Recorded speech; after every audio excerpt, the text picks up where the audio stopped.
Assalamualaikum warahmatullahi wabarakatuh.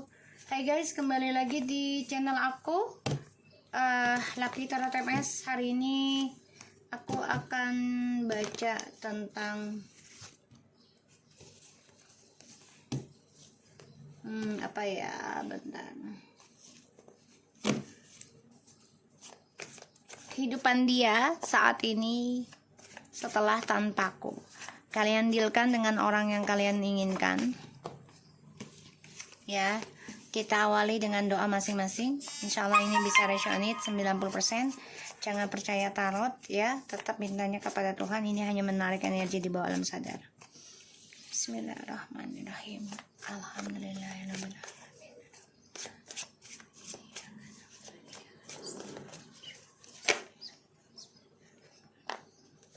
Oke, kita lihat ya energinya dia, kehidupan dia saat ini setelah tanpaku.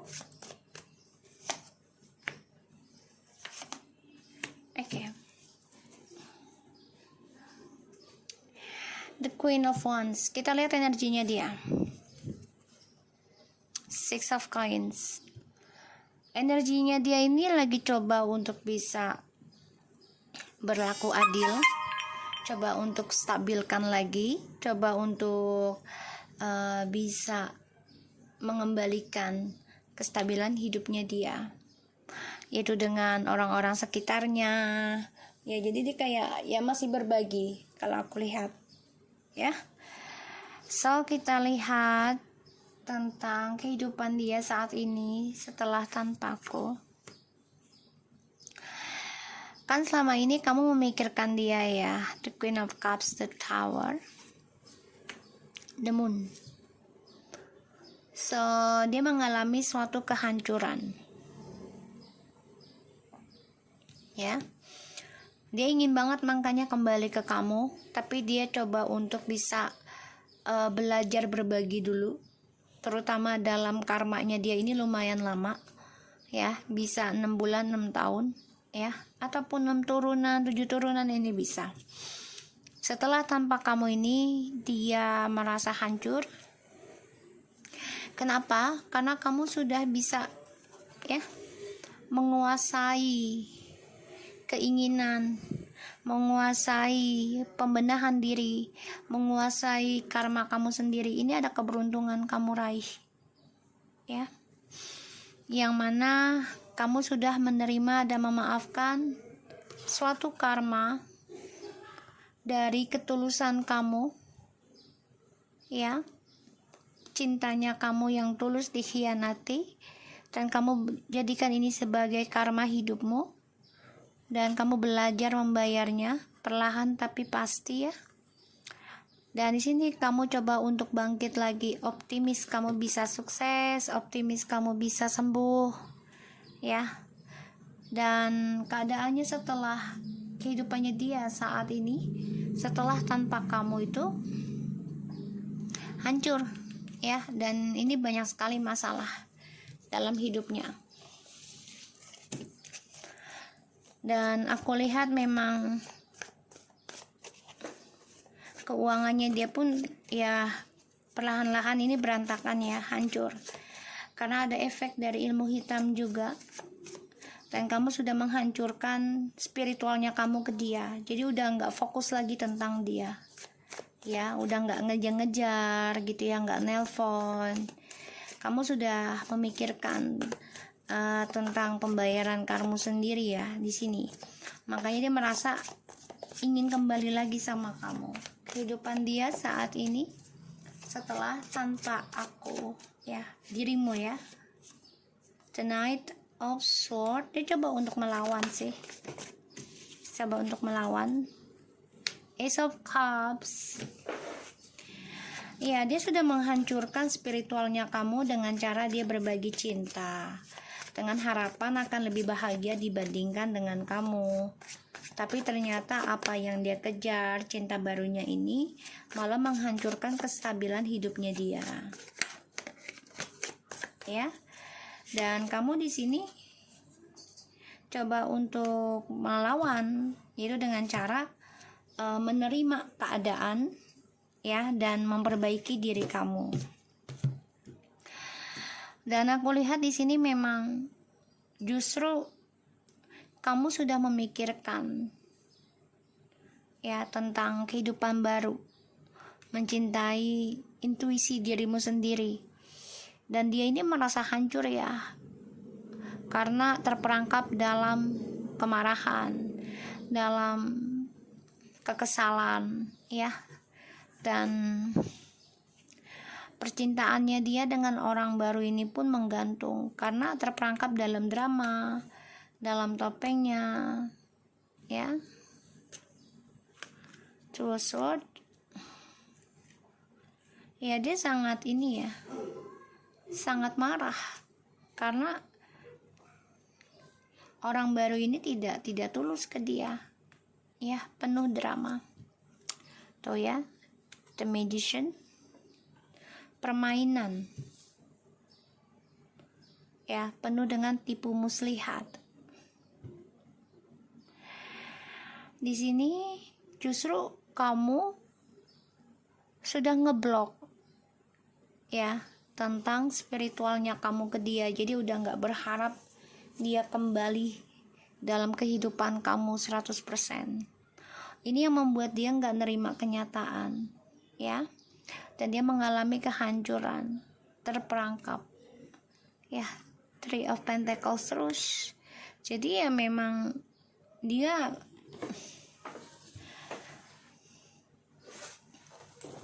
terperangkap dalam triparty terus ya di sini, dan dia menggantung nih pertumbuhan hubungannya dengan orang ketiga ya, keblok juga permainannya karena itu tipu muslihatnya dia. Ini membuat dia kesal, marah ya, karena permainan dia tidak bisa tidak bisa sukses, berkembang ya. Ini ada dua karakter loh kalau kalian lihat ya.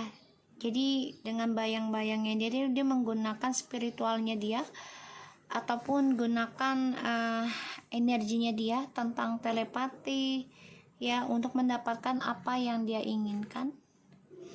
Ya, ini dua karakter.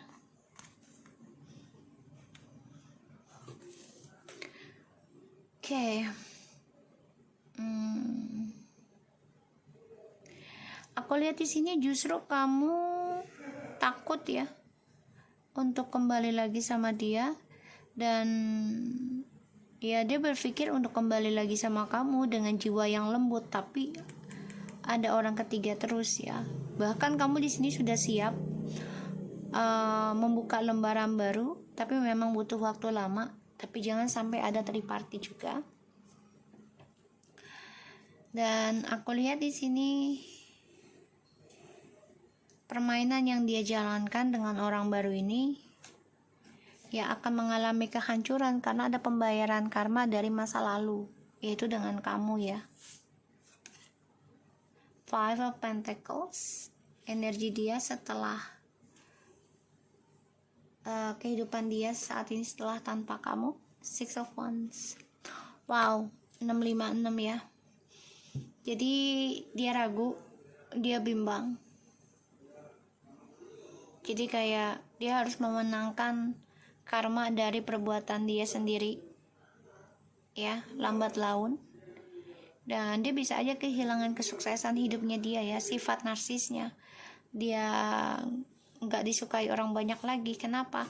Karena sifat permainannya dia dan karakternya dia sendiri ini ya.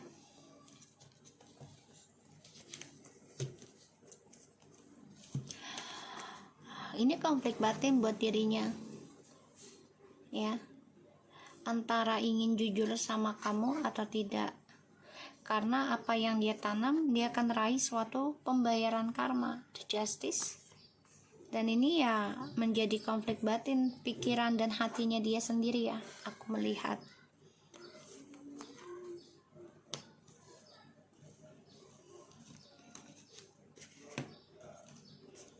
So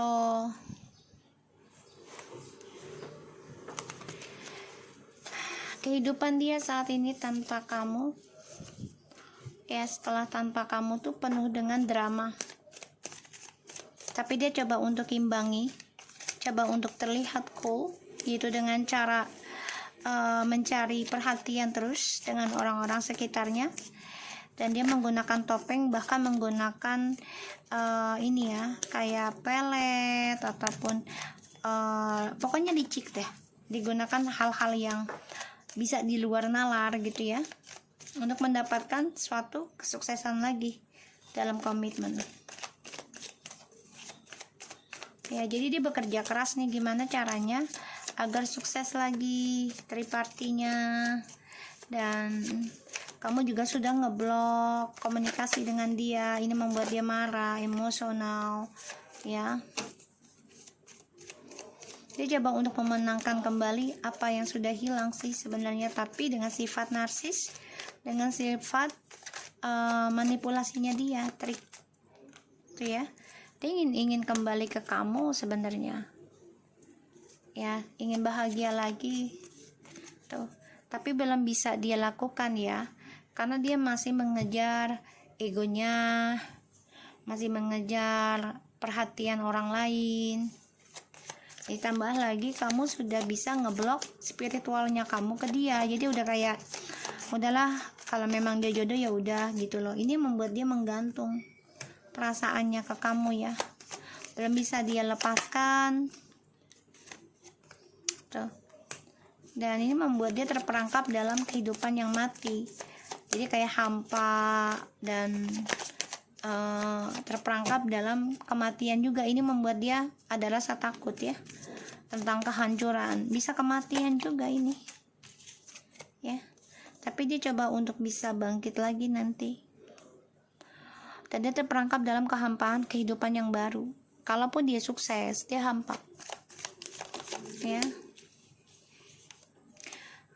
3 of Wands tuh ya. Aku melihatnya gini, yang dia pikirkan adalah ketika lepas dari kamu tuh dia ingin banget sukses lagi ya, meraih kebebasan, meraih journey hidupnya, itu yang dia pikirkan.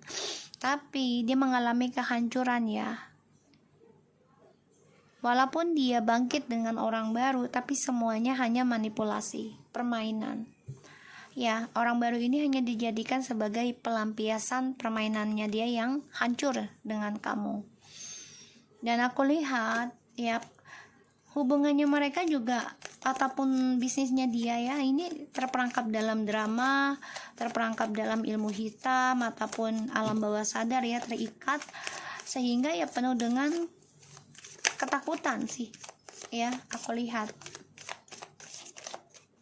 Makanya dia hanya bisa memendam perasaan, gimana caranya bisa bebas lagi ya. Setelah lepas dari kamu tuh dia pikir akan lebih bebas gitu loh, tapi ternyata tidak, salah gitu ya.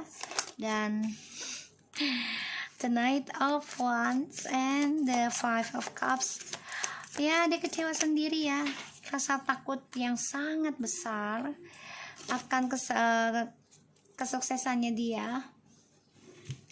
Ini kacau balau, dan dia berpikir, kok sekarang gue malah lebih gak bebas ya hidup gue ya, karena kehancuran ya. Ditambah lagi kamu udah gak ngasih spiritual lagi, gak terlalu fokus doakan dia. Ini membuat dia hancur tentang bisnis, tentang komitmen ya dengan orang ketiganya juga. Karena yang difikirkan adalah petualangan hidupnya dia. Dia masih mempertahankan gimana caranya bisa pertahanin kembali lagi ke kamu, tapi dia masih dengan sifat narsisnya ya, masih sifat playernya.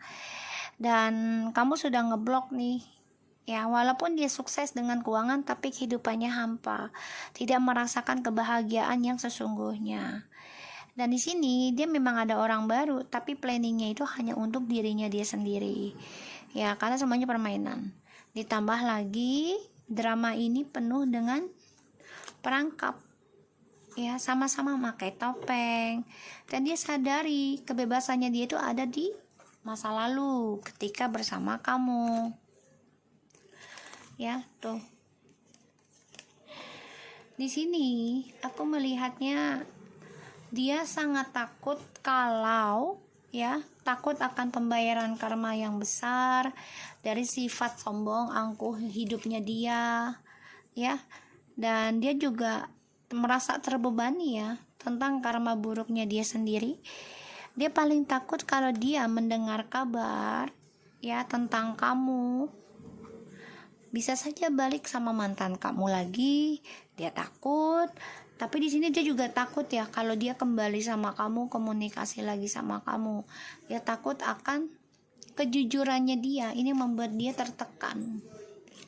Jadi ini dilema sih kalau aku bilang. Dilema ya.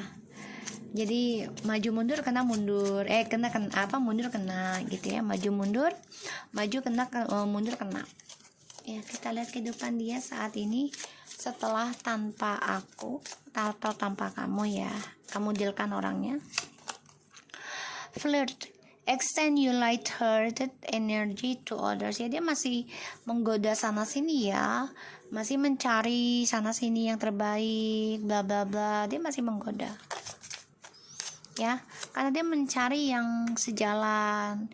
Dia mencari yang menarik bagi dia. Ya, dia masih warawiri ya, masih berpetualang aku lihat di sini.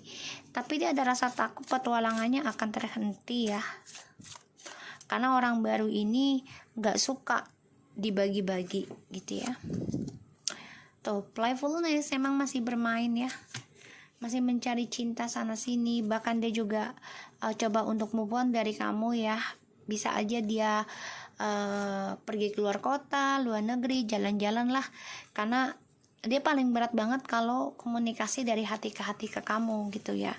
Kenapa ya? Karena ini juga efek dari ilmu hitam dan juga berbeda agama, dia nggak dekat dengan Tuhan, ditambah lagi banyak kebohongan ya, penipuan, banyak topeng di antara kalian. Dan dia juga ini belum bisa mencintai dirinya dia sendiri ya, makanya dia masih warawiri mencari kepuasan dulu sana sini ya. Dia mencari jawabannya itu di luaran, bukan untuk dirinya dia sendiri ya, yaitu dengan cara membenahi diri, enggak, tapi dia mencari kesenangan di luaran sana dengan pikiran ya orang baru akan lebih bisa mengobati gitu ya, terutama tentang seksual, kestabilan hidup, itu yang dicari ya. Aku lihatnya seperti itu.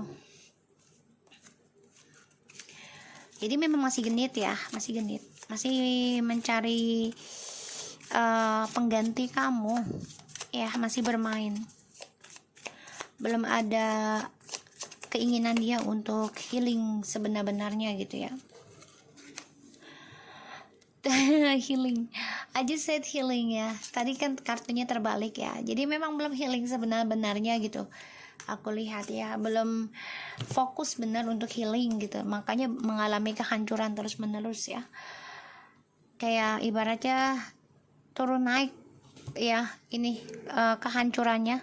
Dan aku lihat juga permainannya juga menjadi keblok, apapun yang dia lakukan akan gagal ya. Dan ini membuat dia takut sendiri ya akan kegagalan terus menerus karena dia masih bermain. True healings occurs when I give myself permission to feel whatever feelings life below the triggers. Dia nggak mau dengan kesulitannya, dia nggak mau dengan kesakitannya, dia nggak mau tentang hambatannya. Jadi healingnya ini memang belum bisa mengenai dirinya dia gitu loh. Makanya dia banyak sekali ujian, banyak sekali cobaan ya, kehancuran. Walaupun dia meraih kesuksesan tentang karir ya, tentang keuangan, tapi dia belum bisa healing sebenarnya. Jadi dia mencari dengan ini, dengan itu gitu, dengan harapan nanti akan lebih sukses lagi, lebih sembuh lagi dibandingkan dengan diri sendiri dia, dengan Tuhan gitu ya. Kayak coba untuk menyukuri gitu loh tentang koneksinya diri sendiri dulu ke Tuhan dalam pembenahan diri. Ini dia belum mau, dia masih ingin bermain, makanya dia belum bisa memberikan dirinya dia sendiri kepada Tuhan secara benar-benar gitu ya, karena dia nggak mau dengan kesulitannya Dia maunya kesenangannya saja. Ini yang aku lihat. Ya, terbalik tadi ya. So, kita lihat lagi.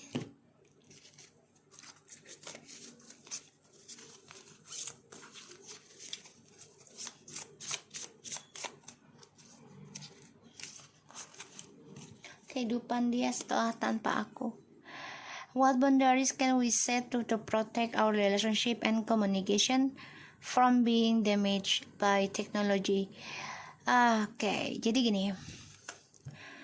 Kebahagiaan apa sih yang bisa kita lindungi agar hubungan kita ini selalu terjaga, terutama dalam komunikasi yang sudah hancur ya, karena teknologi. Satu sisi gini, sekarang kan mudah banget ya kita melihat sesuatu di teknologi itu, contoh kayak TikTok, YouTube ya. Kalau YouTube mungkin agak sulit ya, tapi kalau TikTok itu kan dia bisa communication dengan siapapun dengan mudah ya. Bahkan kita nggak tahu itu yang punya akun itu anak kecil atau anak besar, orang dewasa, atau benar-benar orang baik atau tidak, kita tidak tahu gitu. Jadi ini benar-benar suatu ujian ya dalam kehidupan dia, bukan hanya dengan kamu ya, tapi dengan orang-orang yang jalani. Kenapa? Ya karena sifat narsis, ingin dipuji, ingin dibanggakan, ingin diakui. Ini yang membuat hubungan siapapun dia bersama ini akan selalu damage, akan hancur ya, karena dia terlalu menginginkan pengakuan ataupun terlalu ingin diprioritaskan, tapi dia tidak memprioritaskan tentang orang lain ataupun orang yang bersama dia. So di sini memang dia belum bisa healing sebenarnya. Jadi dia masih bermain, masih ingin menjalani sifat narsisnya, atau masih ingin mencari yang terbaik, tapi dia masih mempertahankan keinginan dia untuk kembali sama kamu. Masih ada, tapi memang semuanya masih tertahan karena masih dia gunakan ya energi dia itu untuk kepuasan diri sendiri dulu dalam sifat keegoan ya. Jadi memang belum ingin benar-benar sembuh, makanya dia mengalami suatu kehancuran. Dan kamu sudah ngeblok sebenarnya tentang tentang spiritualnya kamu ke dia. Dia ngerasa, makanya dia mengalami kehancuran terus menerus. hancur bangun gitu ya. Sebenarnya dia capek banget sih, lelah gitu, tapi ya mau gimana, dia memang belum saatnya. Dan satu sisi kamu juga masih dalam proses penyembuhan, jadi kamu memang belum mendapatkan yang benar-benar sejalan dengan kamu seseorang ya. Jadi memang belum 100% dia bisa sembuh dulu ya, karena kamu juga masih dalam proses. Jadi gini, dimana kamu sembuh, dia akan menjadi tergila-gila sama kamu. Tapi menjadi sembuh itu kan butuh proses ya. Kalau kamu proses secara instan, ya otomatis itu akan kembali dirimu sendiri. Kenapa? Karena kamu nggak mau merasakan sakitnya juga, nggak mau merasakan pengorbanannya juga gitu, dan hasilnya juga akan cepat hilang. Tapi kalau kamu merasakan sakitnya, kamu merasakan pengorbanannya, cara kamu benahi diri ya, dan benar-benar mempunyai motivasi, mempunyai seseorang yang bisa memotivator kehidupan kamu menjadi karakter yang lebih baik lagi gitu ya, itu akan menjadi hal yang terbaik buat kamu, tapi terburuk buat dia. Kenapa? Karena kamu memilih jalan untuk healing dirimu sendiri secara proses, secara alamiah, walaupun butuh pengorbanan, walaupun butuh keikhlasan, walaupun butuh kekuatan dalam menjalani proses healingnya itu. Oke? So aku harap ini bisa resonate ya buat kita semua. Tetap semangat untuk kita semua, termasuk dia ya, agar bisa sembuh dari sifat narsis kita masing-masing. Oke? Assalamualaikum warahmatullahi wabarakatuh.